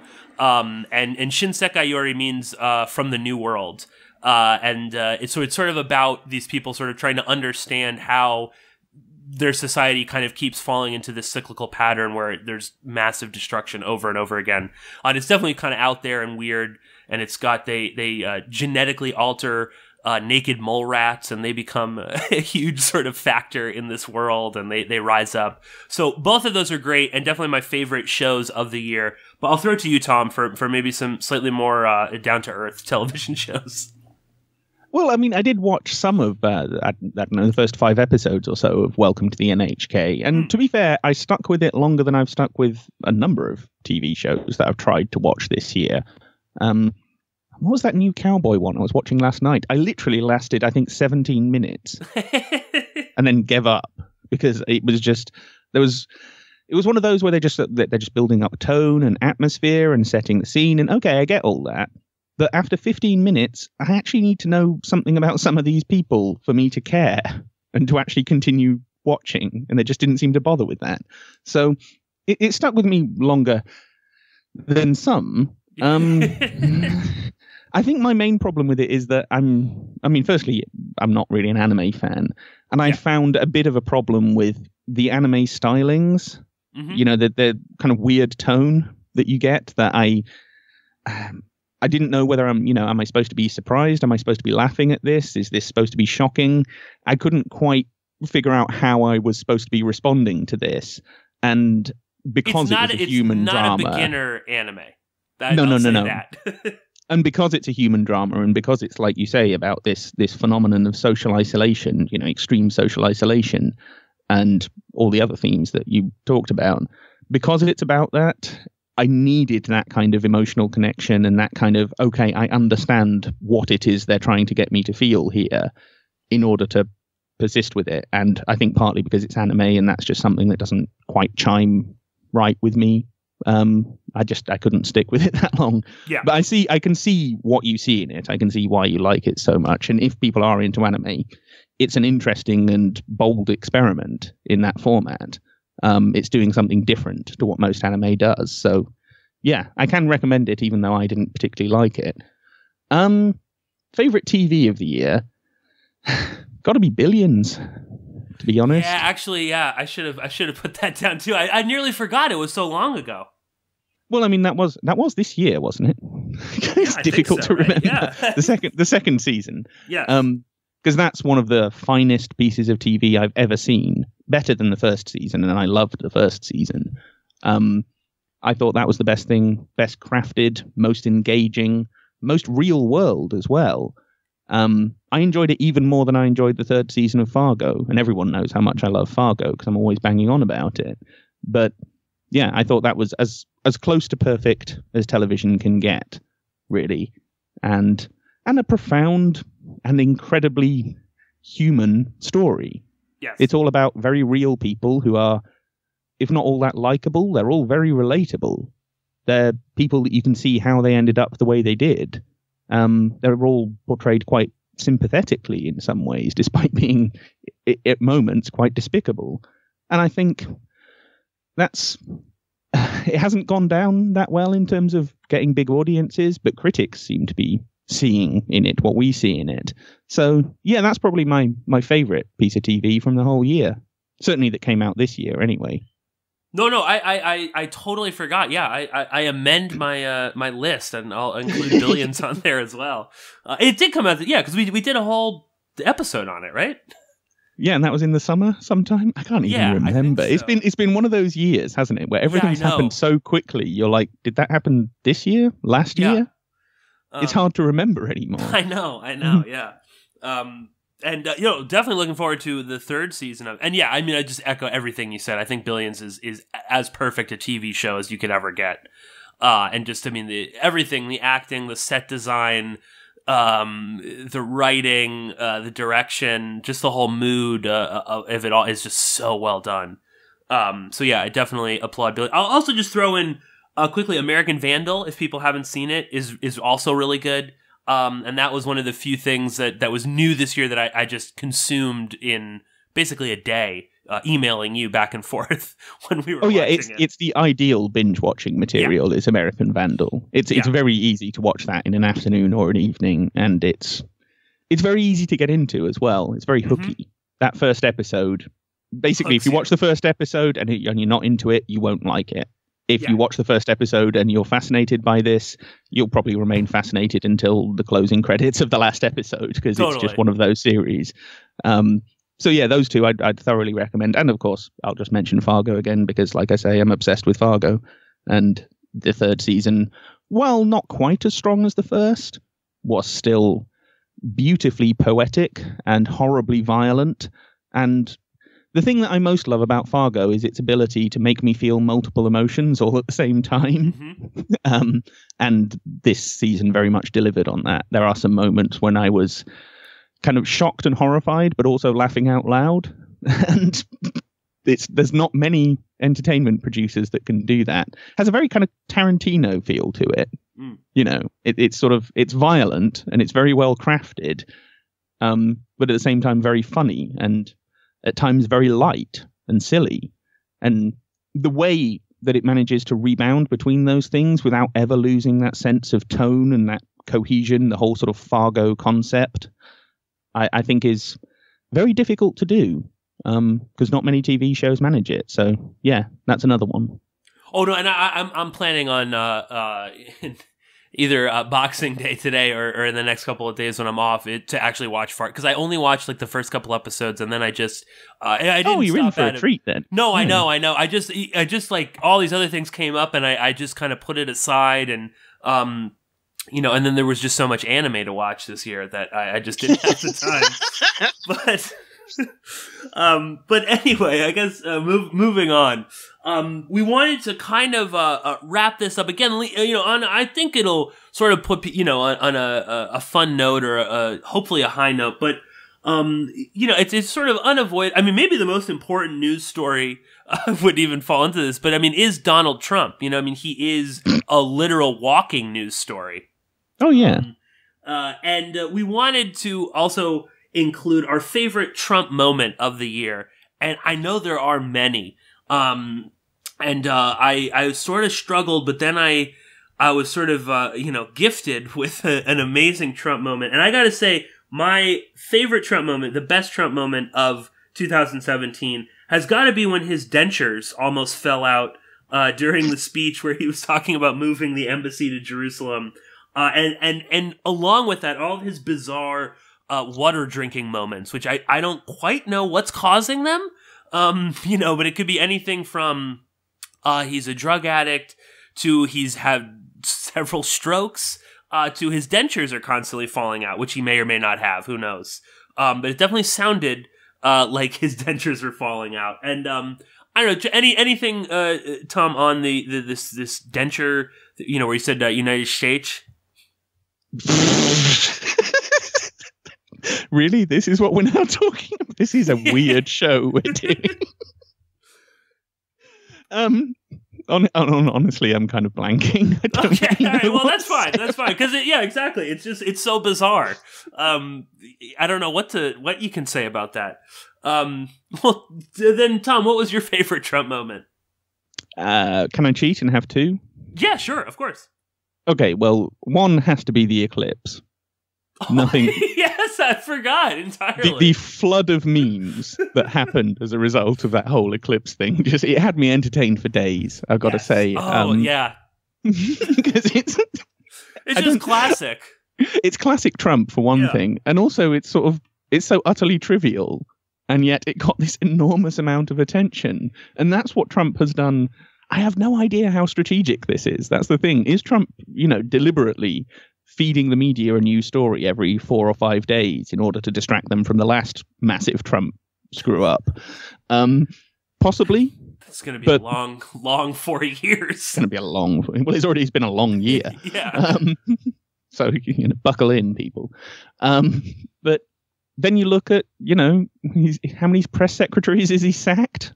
Yeah. And who has he got now? This person who seems to have no PR experience and no PR talent whatsoever. And you think maybe it isn't strategic. Maybe this just is Trump. Yeah. That he himself is, like you say, a walking news story. It doesn't really matter. He's not actually trying to do this. It's just the result of someone like Trump being in that position. That because invariably he will say something on Twitter or say something in a speech or just do something kind of bizarre and funny and surreal, like with the eclipse, and it'll just captivate everyone's attention. We can't look at, like him with looking at the sun. We can't look away. I know. It's impossible. You kind of, it's a car crash in slow motion. You can't not watch it. And I don't know where Trump's going to end up. I mean, Ed Opperman keeps saying, sooner or later he's going to end up in handcuffs. This guy's going to jail. Would not surprise me. I don't think Ed is wrong in making that prediction. I can very much see that happening. So I don't think he's going to end up in jail for anything to do with the eclipse, but you never know. Yeah. Harp, all of that. Yeah. I'm being silly. It's impossible not to with Trump. Yeah. It's kind of impossible not to satirize him. He's an absolute gift for comedians. I mean, it's been a good year for stand-up comedy. I wish comedians would use it in a more clever way. I don't know. I feel like they kind of go for the lowest common denominator when they're ripping on him. Of course, it's like with Sarah Palin. It's such an easy target that it's, let's just make a lazy joke about it. Yeah. Yeah, sure. There's a lot more they could be doing. My other favorite Trump moment has to be the invisible planes. I don't know if people have seen this. This is the one where Trump was talking at the Coast Guard, right? And he was giving one of his usual, rambling free association presentations that, you think, really, someone needs to give him a script. I know, Please. He should be in charge of writing these. No, he shouldn't. This isn't The Apprentice. Well, it sort of is, but, and he was talking about how, because they've been saving up all this money because they're supposedly running the economy so well and the stock market's doing so well and everything, that they're now investing all this money back into the military and making us safe. And he was saying that the Air Force is buying all these F-35 fighters, the F-35, the world's most expensive paperweight. Yeah. And he was saying that when he was talking to the Air Force guys, he was asking them, how good is this thing? And they said, well, people can't see it. And he goes, yeah, but like Top Gun, if they're in a fight, how good is the plane? And the Air Force guy said something to him, supposedly, about how even if the F-35 is flying next to another plane, they can't see it. And I don't know whether they meant this on radar or I don't know what this, if this person even said this. I mean, Trump might have dreamt this, whether this conversation even happened isn't certain. But it's just one of those magical moments of Trump going on about planes like he's seen in the movies and they're invisible. And you just think, God, this is the man in charge of the free world, supposedly. Yeah. And he's talking about invisible F-35 fighters when they can't even get these things off the ground half the time. It's so absurd, and yet kind of wonderful at the same time. If nothing else, he's very entertaining. It's the one talent Donald Trump really has, is that he is kind of unintentionally so, but a very funny guy. And that may that may rescue him from the dustbin of history. Yes, oh, definitely. Well, I mean, no one is going to forget him, unfortunately. That's what I find, even when he just irritates me to no end, and he's just saying these horrible things. Then, we get lucky, and his dentures almost fall. And I love that story, to go back to it, because now it's going to happen. At some point, he's going to give a speech, and his teeth are going to fall out, or he's going to trip, get a little, like when you see him, when he can't walk up and down the stairs, he needs his wife to help him, take his hand. He's going to trip and fall, and his teeth are going to fall out, and it's just... It's going to be like Jennifer Lawrence at an awards ceremony. Yeah. Yeah, then I can die happy. All will be right with the world when that happens. And I loved some of the pictures people were doing of Donald Trump with no teeth, and he just looks so horrifying.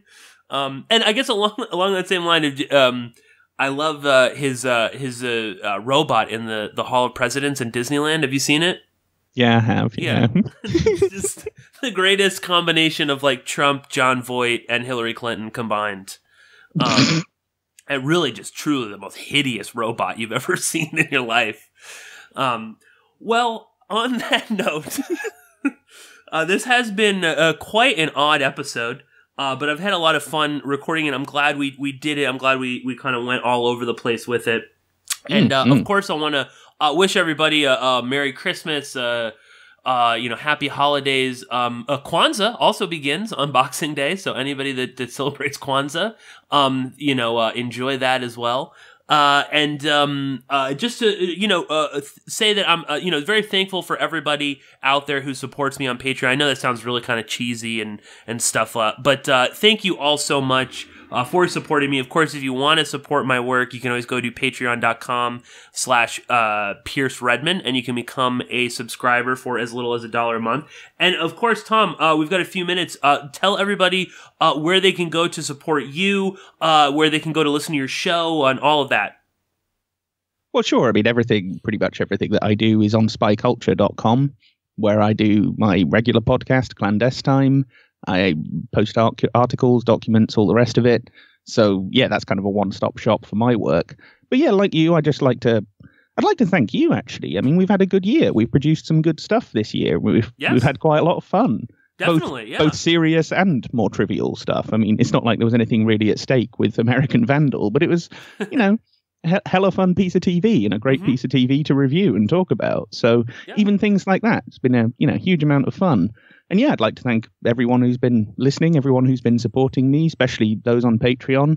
I'd like to thank Matt as well, the co-author of my book, National Security Cinema, because that's been a huge success, to be honest, in terms of sales, in terms of media coverage, in terms of everything we wanted that book to do. It's sort of already started to do.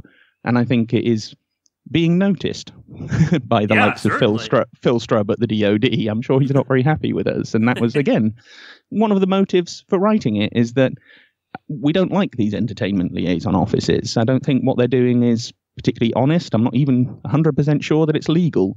So we wanted to kind of nail them. And I feel that we did that. And so, yeah, thank you, Matt. It was a great book to write with you. We are planning a second edition, and we're already putting together research and new material for that. So I don't know when that will be, probably at least a year away. But nonetheless, there's more coming on that score for sure. And just all round, I mean, okay, the world isn't in a great place. I'm not going to pretend that it is. But in terms of our work, I think we've made some good steps this year. We've done some great stuff, and we're starting to really, build up the following and subscribers and everything, and starting to achieve some real things. And I'm in a pretty good place with all of that. Given some of our tribulations in recent years that we won't get into because we don't have time, and let's just not bother. It's nice to be here, you know? It's nice to be here talking to you about all this different stuff. Politics, culture, foreign policy. I mean, okay, there's some real nightmares, but there's also some very interesting stuff and some very important stuff going on. And I hope next year is another year like this, basically. Absolutely. I just want to echo all of that, and thank you, Tom, for being here with me today, and for all of the stuff that we have accomplished and we've worked on, and just so much. So thank you all for listening. Have a safe and happy New Year's, and I will be talking to you very soon.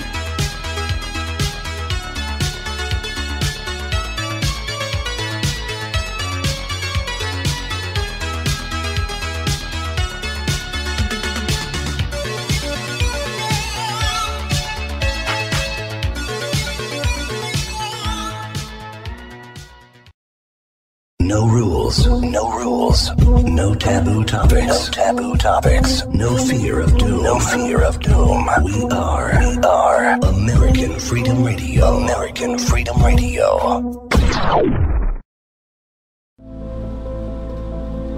Since the beginning, civilizations have risen and fallen. Rome, ancient Persia, Mongolia, Britain, and now America.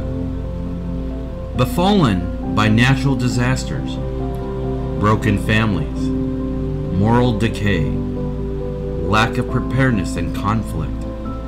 Don't let this happen to you. Are you prepared? Would you like to help others prepare? AmericanSurvivalWholesale.com is looking for distributors.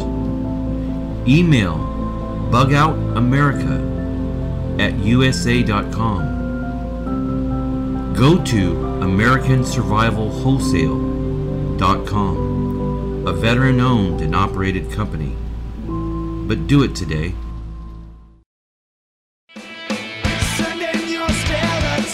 And I hope people support American Freedom Radio. And I hope people vote with their dollars and really understand the value of having American Freedom Radio. Because that's my family.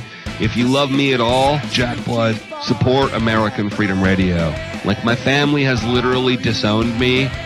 American Freedom Radio, Danny and Don and those guys, those are my actual family. So please support these guys, because they have all the technology, they have all these great things that they're going to do, but obviously they can't do it all by themselves. So not only would I like to see you support them, I'd like to see you retweet them and repost them and really get involved and get on the bandwagon, so to speak, on doing that do-it-yourself promotion, because they're a do-it-yourself radio network, and we just need that so much. And when we're not invading some sovereign nation or setting it on fire from the air, which is more fun for our Nintendo pilots, then we're usually declaring war on something here at home. Did you ever notice that about us? We love to declare war on things here in America. Anything we don't like about ourselves, we declare war on it. We don't do anything about it. We just declare war on it. It's the only metaphor we have in our public discourse for solving problems, declaring war. We have to declare war on everything. We have a war on crime, the war on poverty, the war on litter, the war on cancer, the war on drugs. But you ever notice we got no war on homelessness? Huh? No war on homelessness. You know why? There's no money in that problem. No money to be made off of the homeless. If you could find a solution to homelessness where the corporate swine and the politicians could steal $2 million each, you'd see the streets of America begin to clear up pretty quick. I'll guarantee you that. I will guarantee you that. You're listening to AmericanFreedomRadio.com, the network who perseveres in delivering intelligent debate, constructive dialogue with true independence. The freedom to broadcast the truth is not free at all. So what is American Freedom Radio worth to you? The empowering information with fun, honest and pure integrity behind it provides an example to follow. Friendships to flourish with the moral altruism that pulls no punches. The hosts sacrifice and show remarkable discipline in their duty to deliver quality radio in service to the community with strength, wisdom and loyalty. The founders of AFR wish to thank you personally for sharing your views and insights to make the best radio and alternative media. Now it's time for you to give something back and play a vital role in the future of America. Be as generous with us as we've been with you. Click on the donate banner at AmericanFreedomRadio.com or volunteer by emailing AmericanFreedomRadio@ymail.com. Vaccine, psychotropic drugs and artillery batteries not included. Launch sequence initiated. We're now in the approach phase. Everything looking good. Control is good. 5. Roger, copy. 3, 2, 1. Engage.